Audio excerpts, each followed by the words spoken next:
Easily. Good evening, everybody. Good afternoon, good morning, depending on which time zone you're in. There we go. You can identify me easier for you. Welcome to everybody, and thank you for being with us. Sorry, we were a little late to start. We were just waiting for Frida and Artur to get into place, but they are now in place. So I'm delighted that you have welcomed us, or that we are able to welcome you this evening to join us. I believe we have people from all over the world. Artur, can you just check if we need people to speak in Russian? Yeah, если можно, сделайте поднятую руку те, кому необходим перевод на русский язык, если он очень необходим. Если он не совсем необходим, тогда руку не поднимайте, для того, чтобы нам сэкономить время на самом деле. Yes, I can see we've got Raya and Polotsk, so we've definitely got. So we're going to translate as we go along, because we have people from Belarus with us, and obviously it's important that they understand as well. I can translate for Raya. It's not a problem. Really. Are you sure? Yes, yeah. I am. Yes. Okay, thank you. Спасибо. Скажите, пожалуйста, кто-нибудь, кроме Раи, нуждается в переводе? Смотри, никто. No. Окей, отлично.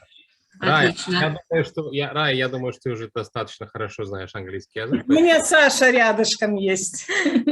Ты будешь понимать. Okay.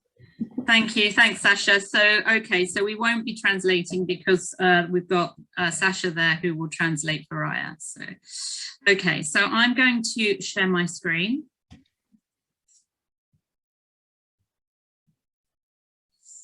I'm going to take you through a presentation in two parts. Well, actually, it's in three parts.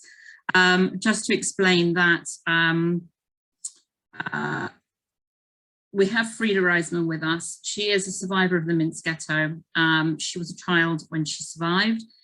She is a dear friend of ours, and we know her very well. And today in Minsk, they have had an event, which I'll talk about a little bit later.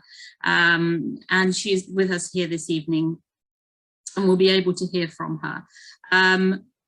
I'm going to give you a short presentation about the Minsk Ghetto, just to give you some visuals, orientate you on, to help you to understand a little bit about it. There will then be an opportunity to, throughout that, we're going to stop and show a few short clips of a film that we made of Frida in the ghetto area. And then Artur will be asking Frida some questions as we go along. At the end of that part of the evening, we're going to then give you the opportunity to ask Frida some questions. And then we will go into a second part where we are going to be showing you some artworks that were salvaged by Frida. Frida, there was an exhibition of art by mostly children in 1999 on the theme of the Holocaust. And the artworks that were painted were very, very powerful. After the exhibition, they were discarded and lost. And very recently, they came back to us, and Frida but salvaged them. Artur restored, and today they were exhibited at a college in Minsk. So, Deborah, if we can mute, thank you. So we'll then be showing you some of those, the artworks, and we'll be lighting a candle. So as I said, in three parts.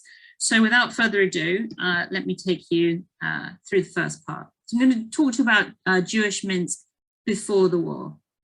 So Minsk was really sort of in two parts. It was a lot of it were low wooden houses, very much like this. And this was the area that became the ghetto. There was also a more built up area where the opera house is, you will see in some of these pictures, but the area that had the wooden houses was the area of the ghetto. As you can see here, lots of very simple lanes. This is the Jewish cemetery that was also part of the ghetto. It was within the ghetto. Today, it is just a park. It is unmarked, and it is a an area that we are looking to do a project where we want to memorialize that as an area that was within the cemetery that was within the ghetto. And so then we have the ghetto period between 1941 and 43. The Germans, the Nazis, turned on Stalin, invaded the Soviet Union on the 22nd of June in 1941, and this is what happened. The Nazis marched through the villages and started capturing prisoners of war, Soviet prisoners of war here, captured near Minsk and marched west. So these are all Bundesarchive images. And planes came in and bombed, hugely damaging the cities, the towns, as you can see.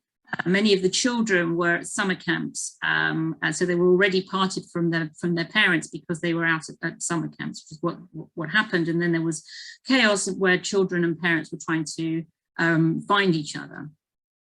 As you can see, absolute destruction of Minsk, razed to the ground.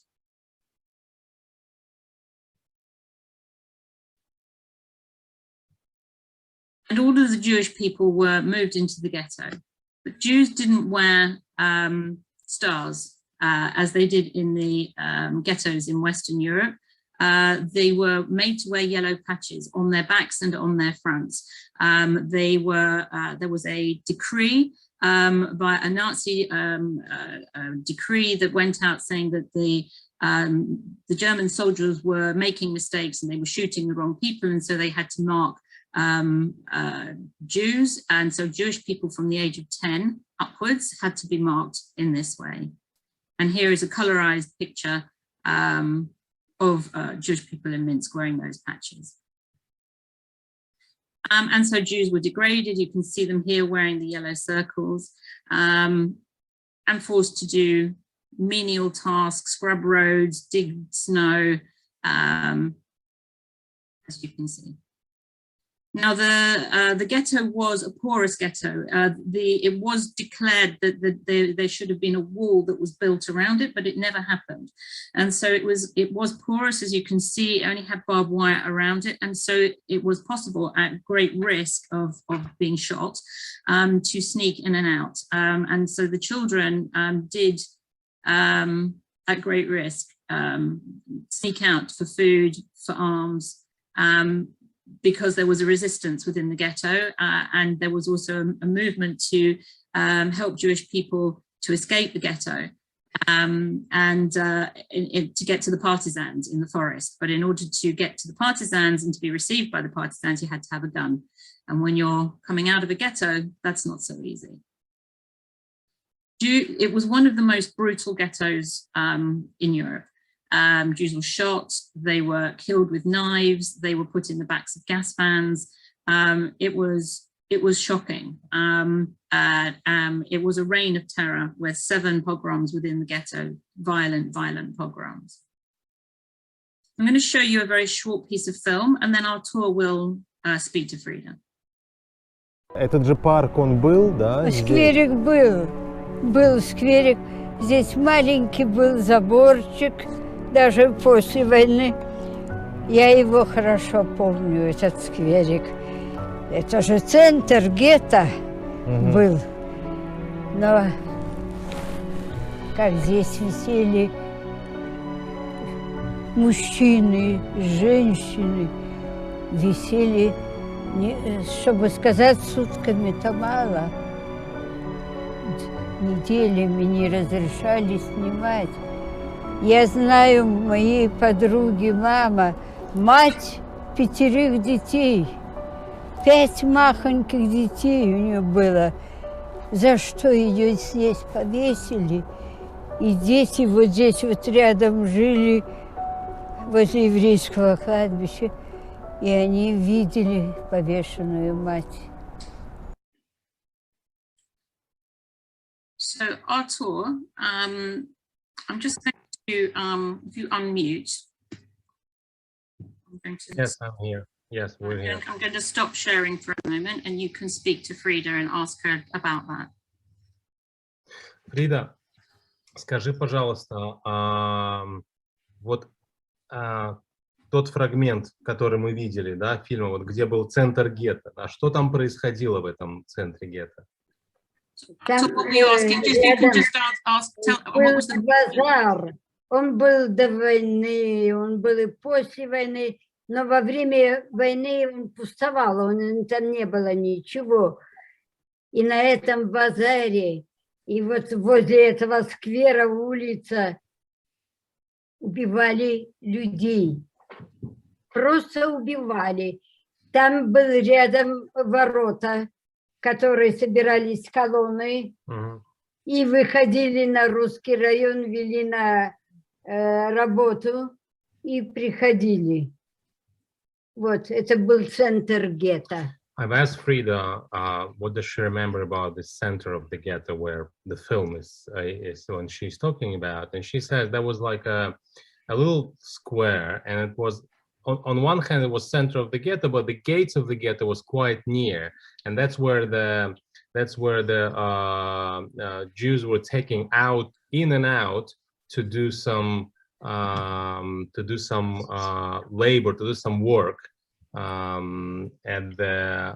the Nazi sort of at the Nazi places, factories, На сквере homes. вешали людей. And at that center of the ghetto, Nazis usually hanged people in order to frighten everyone else. So anybody who would be killed or hanged in the center of square, they would keep for several days, because and they would make people to come and stand there and watch it for several hours, and that was sort of a policy for the people to be scared, a policy of fear. And right near the center of the ghetto, there was like a marketplace, and that's where all the execution and shooting took place, and that's where everyone was shot. And they would occasionally they would take random people, they would walk around, they would take random people, shoot them, and leave them there at this marketplace to stay for a couple of days, just to make sure that the Jews in the ghetto have fear in their emotions, in their heads. Anyone like would like to ask Frida a question? It's like.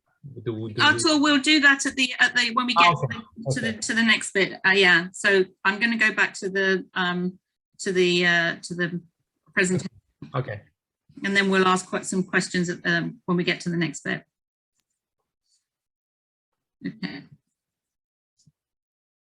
So as you can see here, the Nazis take over. This is the Parliament building. This is the government's seat of the government.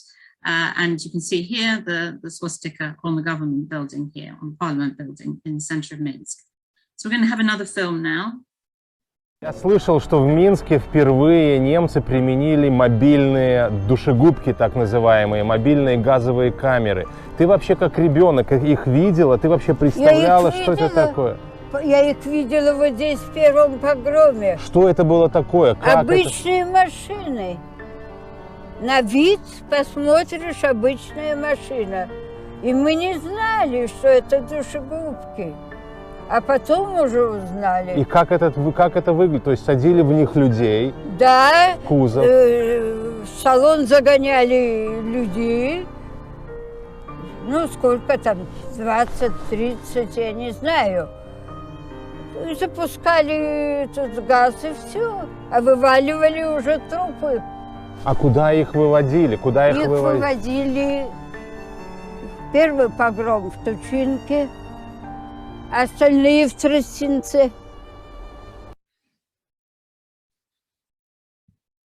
Artur, would you like to say a few words to Frida about the gas vans? Фрида, расскажи про душегубки в центре гетто. Как они, про душегубки, как они появились? Душегубки. Я увидела этих душегубок в первом погроме, когда нас с папой пригнали на Хлебную улицу. Через дорогу уже была колонна евреев. Сзади она заполнялась, выгоняли из домов, а впереди подъезжали вот эти душегубки и заполнялись людьми, отъезжали, и потом мы узнали, что это душегубки. Мы не знали этого. Это первый погром. Это было 7 ноября 41 года. Это было. Мы не знали. Потом узнали, что это были душегубки. Людей увозили. Куда им, мы тоже не знали.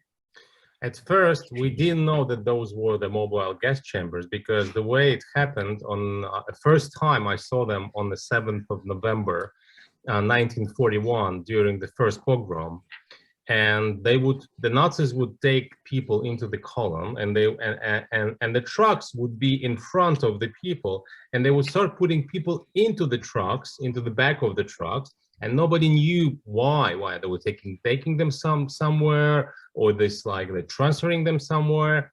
And only after that we found out that those were the mobile gas chambers, where the Nazis would take people and kill them on the way to certain places, which we didn't know as well. We didn't know where they were taking the people, and we had no idea that those were the gas chambers, the mobile gas chambers.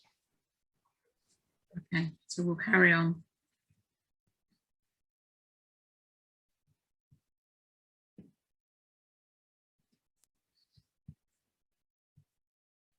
So after the ghetto,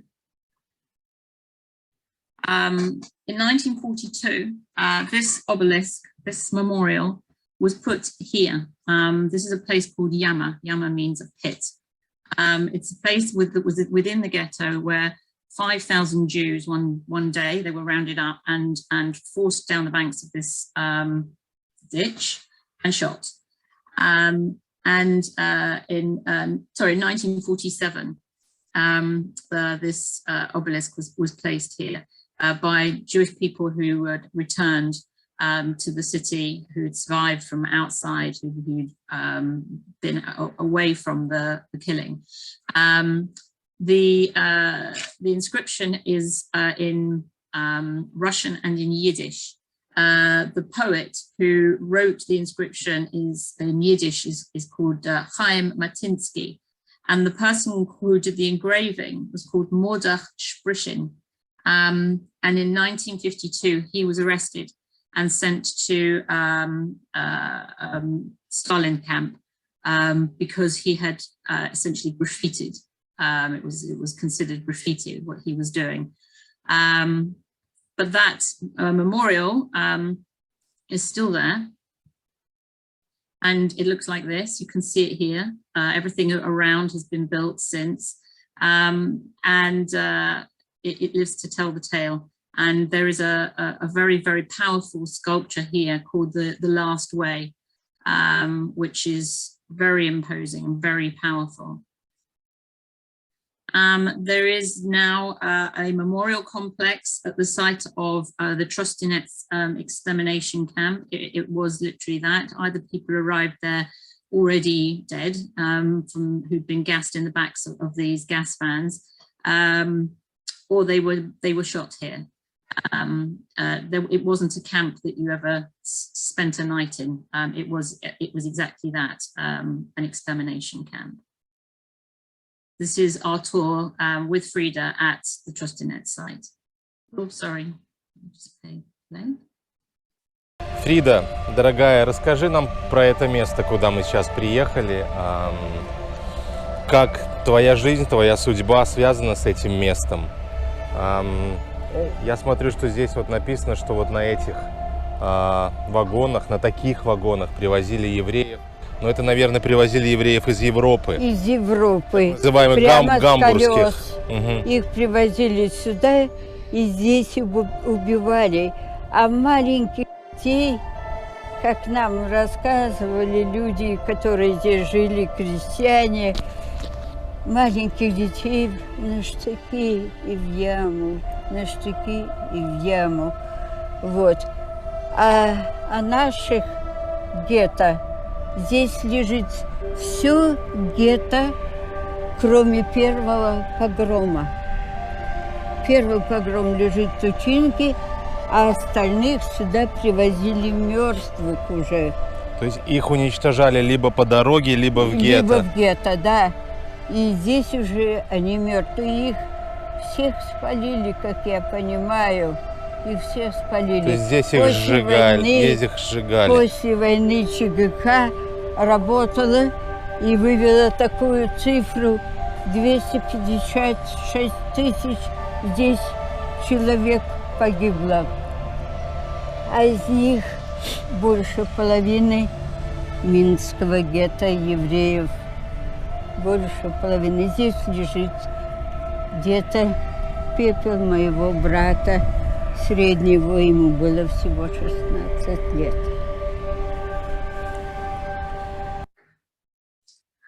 Officially,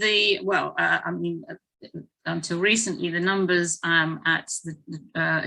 of people who were killed at that camp were the numbers were 206,000, but new figures through recent investigations have brought that number to 500,000.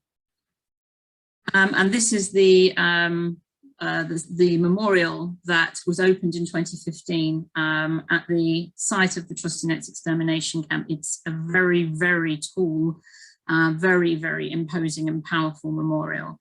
Yeah, if you're ever in Minsk, I recommend. It's a very solemn place that you visit. One of the things that a lot of people don't know is that a lot of, as it said in the film, a lot of Jews were transported from Germany and Austria to Minsk to be killed. The Belarusians in the ghetto couldn't communicate with them because they didn't speak the language, most of them, and they called them the Hamburg Jews. And a lot of the parents of the children who came to the UK who were saved on the kinder transport, a lot of those parents ended up being killed here in Minsk.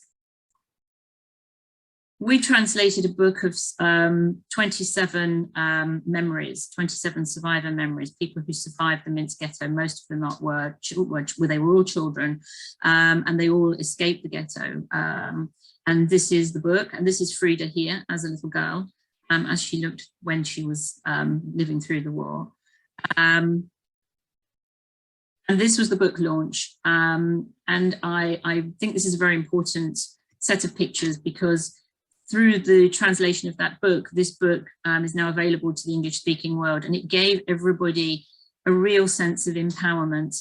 The launch was hosted by the British Embassy in Minsk in 2018, and as you can see, everybody is very proud and upright, and we're finally so grateful that the world was able to hear their voices.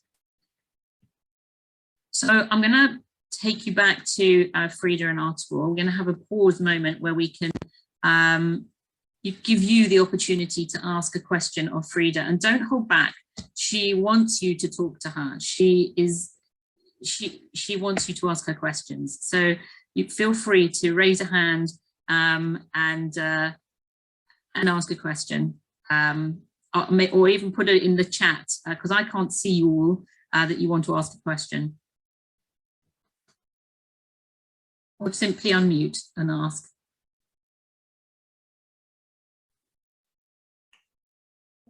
Can I just ask a question? Absolutely. I'd just like to know who instigated the memorials that we've seen, and who paid for them, and why did it happen so late? I suspect I know that in terms of when they went up. I think you mentioned 2015 on one of them. And what's changed now that they are memorials and before they weren't? Artur, would you like to answer that? Yeah, I mean, basically, the investigation was straight after the war, or even during the war in 1944. There was a committee formed who were investigating the crimes of the Nazis in many spots in many places in Belarus, and there was a reports of the committee on a number of people who were executed and at the sites. We're talking about Trostianets and other places. Now, as the policy of the Soviet Union, the Soviet Union didn't want to have a tragedy of the Jewish population to be separated from the tragedy of the whole Belarus population and the Soviet Union population. And that's why they haven't been admitting that at Trostianets or at other places there was Jewish people were executed. So they were putting memorials in places saying that the Soviet citizens. So that was very, I mean, the one you saw at Yama with Yiddish and Russian, quite unique. And the uniqueness of it was because the Jewish community, the people who came back to Minsk after the war, they've raised money amongst each other and they've put up this monument. And as you've heard, you know, one of the people who engraved was punished and he had to go to prison for several years until Stalin died, and then he was released under the amnesty. So the reason why the investigation and the reason why the monuments are being put so late in 2015, 2017, even now why the numbers are changing, well, because there's an evolution in people, evolution in the history. That's why the organizations like the Together Plan are doing its work on bringing out the history, bringing out the researchers and bringing out the archive material that shows that the things that have been done during Soviet Union are not exactly what has been in reality. And basically the government of the Republic has to pay attention to what's been said, to what's going on in the world, to the history. So it's an evolutionary process in the way that identification and justice and historical justice, as we would say, is happening. And as we say here, it's better late than never to be able to tell the truth and to put the right memorials with the right writing in place. And that's why currently the investigation of the Trostianets has been done, and there's archive and the research. And well, the Trostianets is quite interesting story, but the committee in 1944 has done the report, and the Stalin's desk, they've put the report of 586,000 that were killed at Trostianets. And Stalin has crossed this number and has written 2,006,000. And the reason for that was because the Soviet Union has lost several times more people than the Nazi Germany. And they call themselves the winners in the war. They defeated the Nazi. And how do you call yourself winning in the war when you lost more people? That means you lost. That means you didn't win. So Stalin didn't want to be seen as the country leader that has lost more people than the Hitler did. And then that was the reason to decrease the number of people who were killed during the war. Artur, do you want to say who paid for it? Who paid for the Trostianets? The government. That was government funded. The Trostianets was paid by the state. Artur, thank you. What's the react? You know, one of those memorials was right by all those blocks of flats.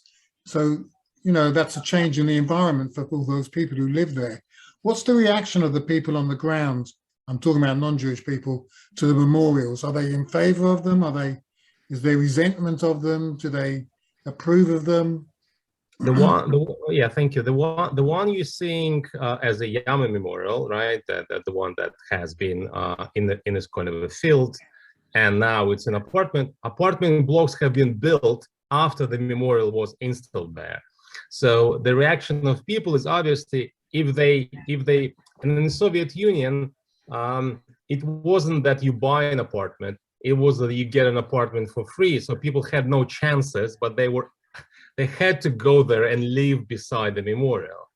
But I have to say that Belarus, and actually, I mean, we had an event which we'll tell you about later. The Holocaust in Belarus is not just a tragedy of the Jewish population of Belarus, it's the tragedy of the whole Belarusian nation, of the whole people in Belarus, because people who were saving the Jews were killed. People who were fighting together with the Jews were killed. Belarusians, Ukrainians, Russians. Then a huge number of righteous Gentiles of the world are in Belarus, and in Belarus, people were living side by side with each other, Jews with non-Jews, and the reaction to anything that has to do with the Holocaust in Belarus is very, very positive, both population-wise, government-wise. It's taking very emotionally, and it's taking very personally, I would say, by every Belarusian, and the reason for that is that the education about the Second World War, about what happened during the war, has been quite strong in the Soviet Union, and this sort of a patriotic and ideological education has been very strong during the Soviet Union, and that's the reason why Belarusians are taking anything that is connected to the war very personally and very positive when it's being admitted and it's being put on the map of the republic and the map of the country. Are there any other questions? Yes. Sue. Oh, yeah, no, Neil, go on, Neil, and then we'll go Sue. Yeah, I had a couple of quick questions for Frida. I think obviously not having lived through her experiences, it's completely impossible for us to, you know, even begin to understand what it must have been like. I'd just like to ask Frida, how did she sort of manage to recover after the war? I mean, obviously, you know, you can't sort of, she couldn't forget what's happened, but, you know, ultimately she had to carry on with her life.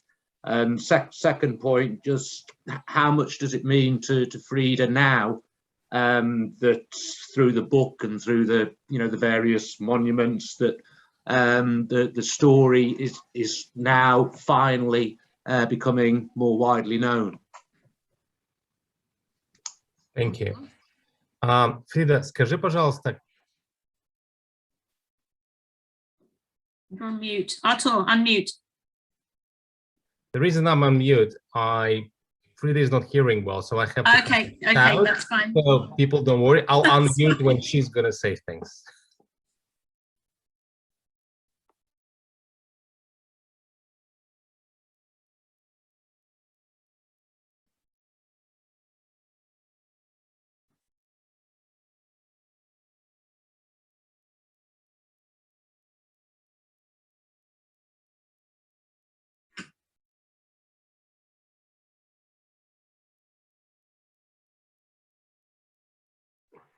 После войны вернулось детство. По крайней мере, ты не боялась, что тебя убьют, что ты будешь сыта. Кусок хлеба всегда был после войны. Это было самое главное. Конечно, если что-то, это дети были, я была же ребенком. Если дети где-то скажут слово «жид», конечно, давала в рожу. Это раз. Это первый вопрос. Of course, my childhood, after the war, my childhood came back. It was really kind of, it was very weird, I would say, that you know, you were not hungry, you could play, you don't have to be afraid that you're going to be killed in a second. it was unusual after the war. So basically, when we were children of the war, and we were afraid every minute, and our head was like radar, as Frida tells me all the time. After the war, it was like quite relieved. So no one's gonna kill us. You know, we have a piece of bread to eat. We're not hungry. So it's quite unusual. And we had our childhood, not when we were children, but after the war, when we already have been past this terror. That's number one. Второй вопрос. Конечно, сегодня это другое время, хотя отголоски времени того есть, отголоски. Но всю жизнь я хотела, я мечтала, где-то подспудно, я даже не знаю этого слова, как сказать, чтобы люди, чтобы мир узнал о Минском гетто, потому что люди ушли безымянными, их даже список не составили, они даже не люди были, а что-то непонятное. И всю жизнь я мечтала, и только вот 40 лет тому назад мы начали, когда немножечко стало послабее вся эта тайна, это Минского гетто и всего, это единственное гетто в Европе такое. Ни концлагерь, ни Освенцим, ни Дахау, ни Нойштадт. Такого не было, как Минское гетто. У нас было 3 человека, которые были в Минском гетто и прошли эти концлагеря. И они в один голос говорили, что Минское гетто страшнее. Там не было человека. Там какая-то была, неизвестная какая молекула была. Убить человека было запросто. Ребенка зарезать в кровати было запросто. Понимаете? Ну, не говоря уже о голоде. Так, я нигде не слышала такого, как может сшить человек с человеком. А сегодня, и вот это вот 40 лет мы прокручиваем, мы издавали книги на свои деньги, мы делали фильмы на свои деньги, пока мир узнал это все. И сегодня мы тоже это делаем только за свой счет. А сегодня опасное тоже пора.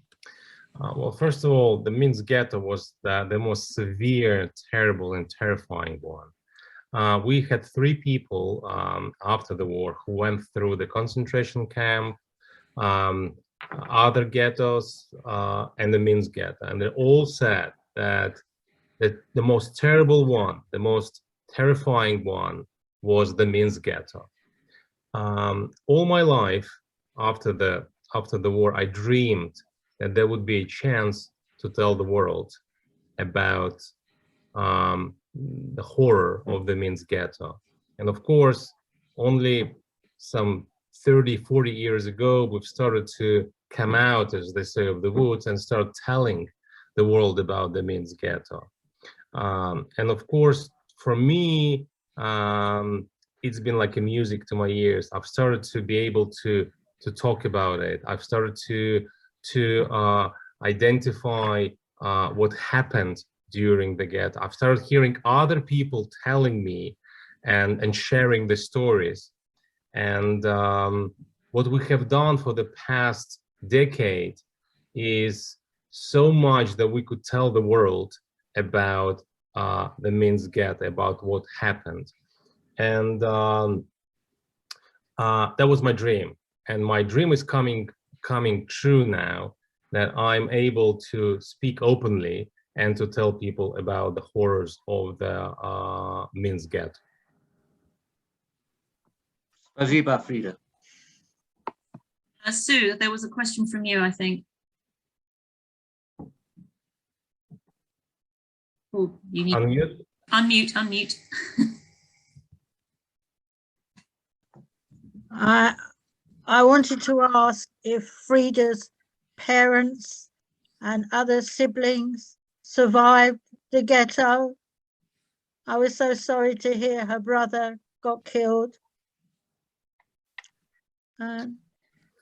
Фридочка, скажи, твои родители, они выжили, они спаслись, и твой... Мой отец был один из руководителей Минского подполья. Вот говорят, евреи не воевали. И когда к нам нагрянула гестапо, ему было предсказано подпольной организацией уйти из Минского гетто. И он ушел и забрал старшего брата. А один брат у меня лежит, ему было 16 лет, в Тростенце. Все родные погибли. Сегодня никого, кроме детей и внуков, никого нет. Вот и Артур, мой внук. Вот. И все. Больше никого. Все погибли. Брат нас спас. Меня и маму. Брат спас. И, кстати говоря, спасли нас белорусы. Такого народа нету, как белорусов. Как они спасали, как могли. И это была расстрельная статья. Если бы кто-то подсказал, этих людей бы расстреляли. My father and my mom, they've survived the ghetto, and my dad was one of the founders and active leaders of the underground resistance movement in the ghetto. As they often say, Jews were not fighting. My dad was a proof that Jews were fighting. He was in charge of bringing arms into the ghetto and taking people out of the ghetto. My brother, my older brother, he had blew up 17 Nazi trains when he was in partisans. My younger brother, as I mentioned, he died and he was killed, and his body is buried at the Trosteniec. But I want to say more on that we were saved by the Belarusians. We're saved by the non-Jewish community in Belarus, and there is no other people in the world like Belarusians who were caring, saving, died, and were killed because they were saving the Jews.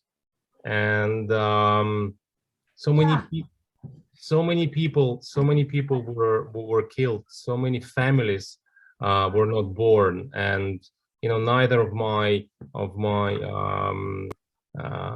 relatives survived. Besides who I mentioned, none of them survived. They all died in a ghetto, and of course they didn't have children, didn't have grandchildren. But yes, my father and mom, they survived, and father survived because he was in the resistance movement. Thank you. We have two more questions. We've got three questions, and then I think that we'll have to end it there. So I've got Anna Yegorova. If you can unmute. Anna wanted to say something. Hello. I will try saying something in Russian to Frida. My Russian is not that good. Фрида, мой русский не очень хорошо. Когда маленькая, я приехала в Америку.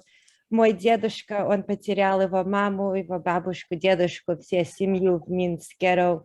Он был в summer camp, когда это началось, и он уехал, но он маму никогда больше не видел. И я чувствую, что всю жизнь мы просто хотим какие-то ответы, что случилось, и не знать ничего, про что с мамой его случилось. Так работа, что вы делаете, это so important, это нам дает closure, и мы понимаем, что они прошли эти лета.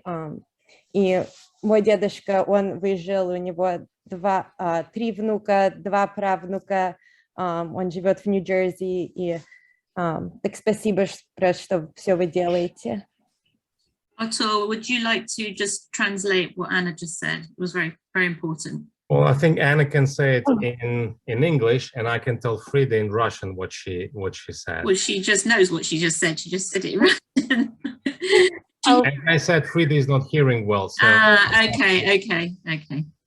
So in English, my grandpa, he lost his mom, his grandparents, his whole family in the Minsk Ghetto. He was away at summer camp when the Nazis invaded. So the last time he saw his mom was the day before the invasion. They visited him at camp and he was evacuated to Russia. He was 7. And I feel like our whole life is just looking for answers and to fill in the blanks of what happened. And his whole life, his only regret is not getting more time with his mom. So I think this work is so important and gives us that idea of what happened and the closure and insight into those last years that they spent in the ghetto. Anna, thank you. Thank you very much for saying that, and we'll be in touch, absolutely. So we're going to go to Malcolm, and then we'll go to Sue, who is in States, I believe. So Malcolm, are you there? Where Malcolm's gone. Oh, Malcolm, you need to unmute. Can you hear me now? Yes, hello. Okay. Firstly, I'd like to say, I think I'm about the same age as Frida, but of course I was a child in a different place, thank God. I would like to ask Frida, how is it that she, thank God, escaped being murdered, and today does she have a family today? I'd like to know about her today. Does she have children or what? So, back to you.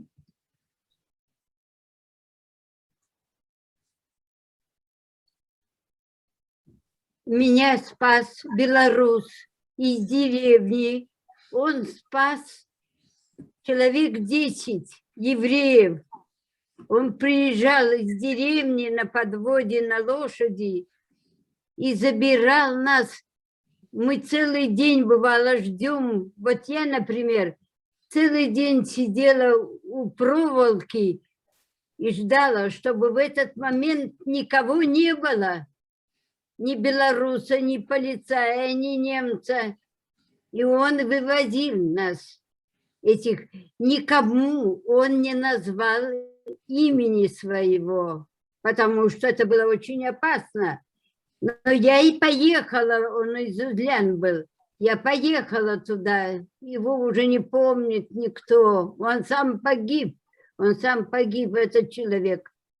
Вот. Поэтому, ну, никто его не... Я писала в газету. Может, думаю, кто-то из родных почитает, откликнется. Никого.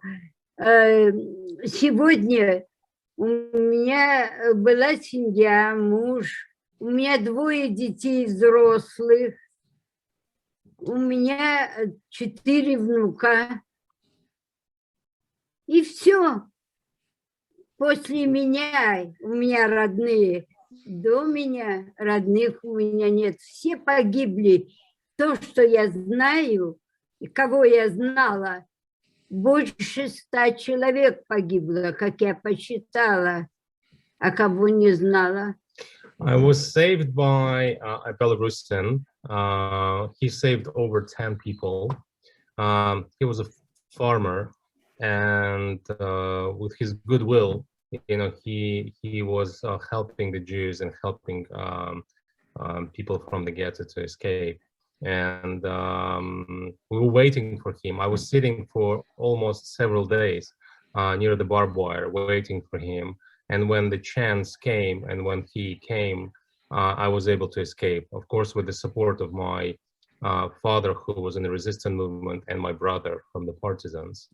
I tried to find this man after the war. Years after the war, I went to the place called Uzlyany, but of course, not many people remembered him, and he was killed during the war. And apparently, probably he was killed for taking the Jews out of the ghetto.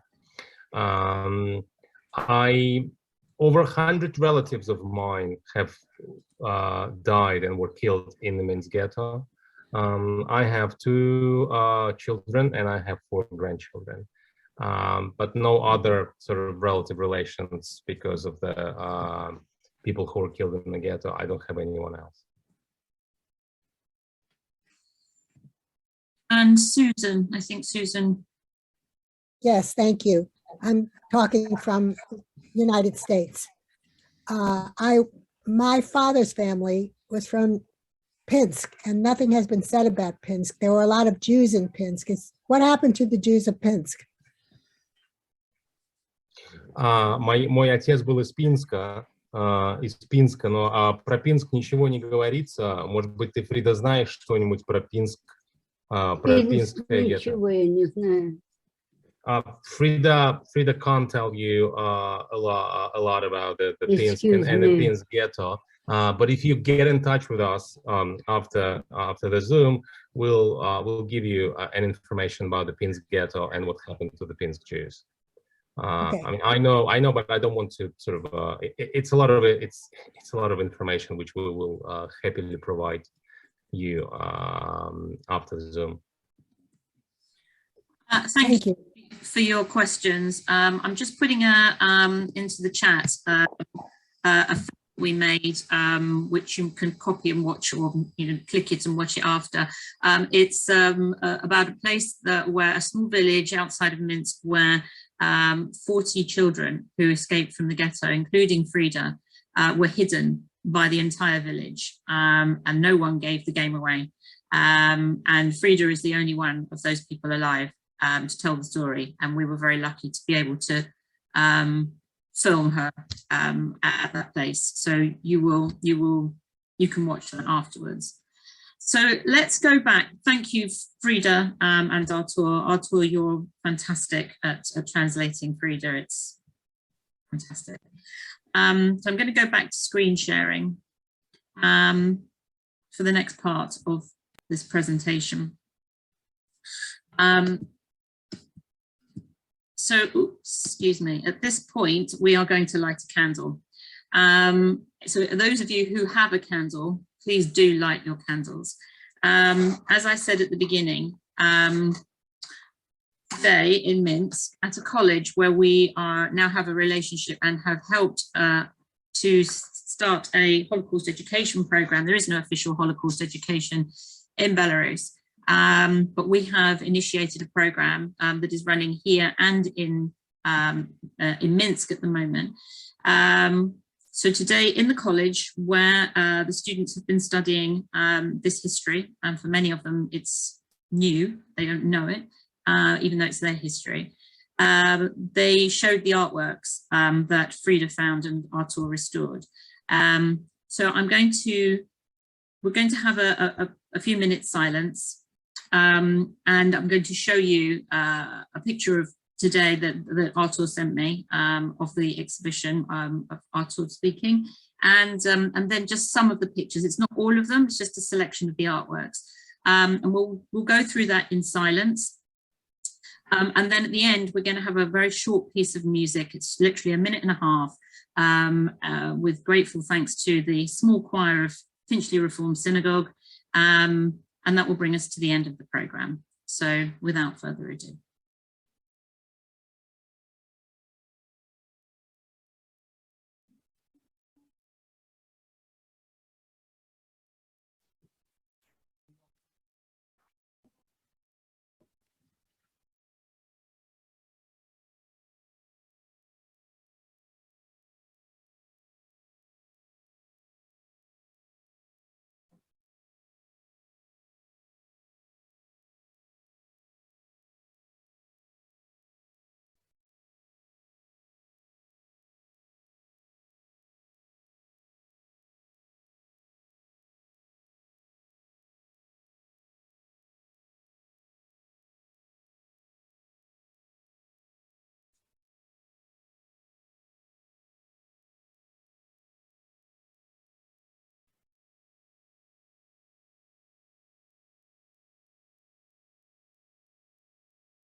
thank you everybody for joining us this evening.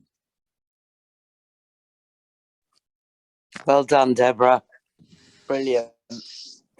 Thank you. Thank you for being here. It means a lot. Thank you to Always everybody who support took you. part. Very touching. Very, very well done. Thank you. Frida. Thank you. Yeah, thank you, Frida, and thank you everyone involved. That was beautiful. Thank you, Frida. See you soon. Bye. Bye all. Thank you very much. Bye-bye, and thank you again, Deborah, for all your hard work. Thank My you. pleasure. Thank you. Thank you, Frida. Thank you, everyone. Thanks, May. Thank you very much for capturing Frida's voice. So important. Thank you. We remember Lovely to seeing her. see you. Yeah, you did. You were there. You met. We were. There are only 9 ghetto survivors in Minsk alive these days. How many? 9. I like, you know, there is some histories that I have from my family that I'm Shimon Bedrosson. I'm from Israel now. And I'm not sure that you see me, but sure you just listen to me, right? Absolutely, we can hear you. So my grandfather was, they lived in Minsk, and during, she was a doctor. And when the war just began, so she was a doctor with a camp for children, you know, it's summer camp for children. So they go to Velika, that's a place in Belarus, 150 kilometers from Minsk, and the war just met them there. So they have to evacuate with the children to Moldova, to inside of Russia, near Ural Mountains. So after the war, when Minsk was liberated, it was just three years, just after beginning the war. She was called back by government to help people because there were ruins, there were nothing where to live, nothing. Many people that were just needed doctor. So she went there, and she was called to save the site of a big family of blind Jews. What happens is what the last Jews of ghetto, they hide themselves, 26 Jews, they hide themselves in the cemetery, near the cemetery. And they were under the ground for 1.5 years or 1 year after they hid there during the last pogrom. That last pogrom was in 1943. I think it was, I don't remember, it was summer or it was autumn. Yes, but they hide themselves there. Half of them died in this grave under the ground, and they can't bury them. Yes, it's terrible. They just were to be together with dead bodies, and with all smell, everything that just there, and not sometimes at nights they try to get out and to find some potatoes, some food, you know, in dig from the ground. So the certain escapers that when they understood the Germans get out and Red Army liberated Minsk, they get out, but they were blind. All of them, they were blind. It was not organic blindness, but functional blindness, yes? Because so long time, they didn't see light. So their brain just dysfunctioned. The nerves that connected to the sight were dysfunctioned. So my grandmother Sofa, you know, you knew it, right? Berta Yakovlevna, Ken Raskin. So she knows hypnotic treatment. As a doctor, she knew it, and she tried this treatment on this family, and she succeeded. All of them, the side returned to them. Wow. So of these 9 people that said you said that they maybe somebody of this family, of these people yet live, and for me it would be very interesting to talk to them maybe, and to listen to this history from the first mouse, as you say. So I know this story very well. We're currently translating a book. I don't know if you can see it because I've got so this book is translated. It's by Avram Rubinchik. It's called Minsk Ghetto, The Truth, but it was a very poor translation, and we're now reworking the book. And in the back of that book, he has this story. It's an incredibly powerful, very difficult to read story. It's exactly as you've recounted it. We can certainly be in touch, and we'll see what we can find out. Because we'd need to sort of speak to Frida and discover who the stories of the 9 people who are still alive, including Frida. But these people who did survive, if they're not alive, then possibly they will have family if they stayed in the country, but that would require a little bit of investigation, but definitely we'll be in touch. And thank you for telling that story. It's a difficult story, and